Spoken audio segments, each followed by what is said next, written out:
లక్ష్యాలను సాధించామని, త్వరలోనే యుద్ధాన్ని ముగిస్తామని అంటున్నారు అమెరికా అధ్యక్షుడు ట్రంప్. కానీ పరిస్థితులు చూస్తుంటే భిన్నంగా ఉన్నాయి. థాయ్ నౌకపై ఇరాన్ దాడి తర్వాత హర్ముజ్ దాటాలంటే భయపడే పరిస్థితులు నెలకొన్నాయి. ఇంతకీ అమెరికా చెబుతున్నదేంటి? వాస్తవ పరిస్థితులు ఎలా ఉన్నాయి?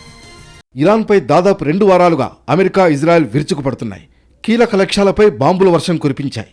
ఇరాన్ సుప్రీం లీడర్ను చంపడంతో పాటు సైనిక పాటవాన్ని దెబ్బతీశాయి. ఇంకా ఏం చెయ్యాలని ఆలోచించిన అగ్రరాజ్యం ఇరాన్ మౌలిక వసతులను దెబ్బతీసింది. ఇరాన్ దగ్గర ఇక ఏమీ మిగలలేదన్నారు అమెరికా అధ్యక్షుడు డొనాల్డ్ ట్రంప్.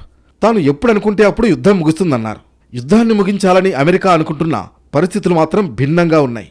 ఇప్పట్లో యుద్ధం ఆగే సూచనలు కనిపించడం లేదు. ముఖ్యంగా ఇరాన్ ప్రతీకారేచ్ఛతో రగిలిపోతోంది. తమతో పెట్టుకుంటే పరిస్థితి ఎలా ఉంటుందో రుచి చూపించాలనుకుంటోంది. అమెరికాకు సహకరించిన గల్ఫ్ దేశాలను భయం గుప్పెట్లోకి నెట్టింది. ఇటీవల టెహ్రాన్లోని 2 చమురుశుద్ధి కర్మాగారాలపై ఇజ్రాయెల్ వైమానిక దాడులు చేసింది. దీనిపై తీవ్ర వ్యతిరేకత వ్యక్తమైంది. ఇది అంతర్జాతీయ మానవతా చట్టాలకు విరుద్ధమనే వాదన వినిపించింది.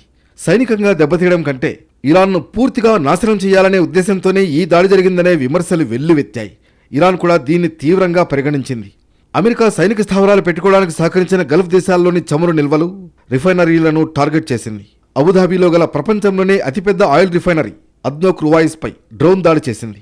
దీంతో అక్కడ పెద్ద ఎత్తున మంటలు చెలరేగాయి. కార్యకలాపాలను నిలిపివేయాల్సిన పరిస్థితి ఎదురైంది. బహ్రెయిన్లోని అతిపెద్ద బాబ్కో ఆయిల్ రిఫైనరీపై కూడా ఇరాన్ డ్రోన్ దాడి చేసింది. ఇది బహ్రెయిన్కు గల చమురు శుద్ధి, ఉత్పత్తి, ఎగుమతుల కేంద్రం. ఒక రకంగా బాబ్కో రిఫైనరీ అనేది బహ్రెయిన్కు ఆస్తి కాదు, దాని ఆర్థిక వెన్నెముక. ఇజ్రాయెల్కు చెందిన కీలక హైఫా ఆయిల్ రిఫైనరీపై కూడా ఇరాన్ దాడులు చేసింది. పెద్ద ఎత్తున డ్రోన్లతో విరుచుకుపడింది. దీంతో హైఫా రిఫైనరీ మంటల్లో చిక్కుకుంది. తమ చమురు నిల్వలపై ఇజ్రాయెల్ వైమానిక దాడులకు ప్రతీకారంగానే ఈ దాడులు చేసింది ఇరాన్. ఇరాన్ అక్కడితో ఆగలేదు. తమపై యుద్ధాన్ని రుద్దిన అమెరికా అధ్యక్షుడు ట్రంప్ ఇజ్రాయెల్ ప్రధాని నెతన్యాహును దోషులుగా నిలబెట్టే ప్రయత్నం చేసింది. హర్ముజ్ జలసంధిలో థాయ్ నౌకపై దాడి చేసి ఆ మార్గంలో ఆయిల్ ట్యాంకర్లు ప్రయాణించాలంటే భయపడే పరిస్థితి తీసుకొచ్చింది. ఇప్పటికే హర్ముజ్ జలసంధిలో నౌకల రాకపోకలు నిలిచిపోయాయి. సాహసించి ప్రవేశించిన నౌకలకు ఏం జరుగుతుందో చెప్పకనే చెప్పింది ఇరాన్. మొత్తానికి ఇరాన్పై యుద్ధాన్ని రుద్దిన అమెరికా ఇప్పుడు అక్కడి నుంచి ఎలా తప్పించుకోవాలో అర్థం కాని పరిస్థితిలో ఉంది.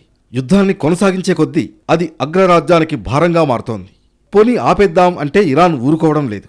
పరిస్థితులు చూస్తుంటే ఈ యుద్ధం ఇప్పట్లో ముగిసేలా లేదు. చమురు రిఫైనరీలను దెబ్బతీయడంతో పాటు హర్ముజ్లో చమురు తరలింపును అడ్డుకోవడం ద్వారా యావత్ ప్రపంచాన్ని ఇంధన సంక్షోభంలోకి నెడుతోంది ఇరాన్.